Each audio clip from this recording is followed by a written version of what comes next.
Hi friends, இது சிவன் பொட்டிக்கோட சேலை. இப்போ பார்க்க போகிற சேலை என்னென்னா சுங்குடி காட்டன் சேலை. இதுதான் சுங்குடி காட்டன். இது வந்து உடம்பு வந்து க்ரீன் கலர்லேயும் பார்டர் வந்து ஒயிட் கலரில் இந்த மாதிரி மயில் டிசைன் வந்திருக்கும். இதுதான். இது எவ்வளோன்னு கேட்டிங்கன்னா 550. இதிலே உங்களுக்கு 4 கலர் வந்துடும். Green and dark maroon. இந்த மாதிரி டார்க் மெரூன் கலர் வந்துடும். அடுத்து ash colour. Ash colour same அதே டிசைன் தான்.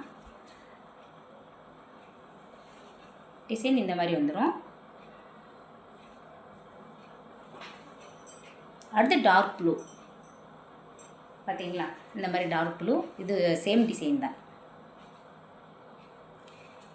இது வந்து நம்ம வந்து 550க்கு கொடுத்துக்கிட்டு இருக்கோம். ஃப்ரீ ஷிப்பிங் தான்.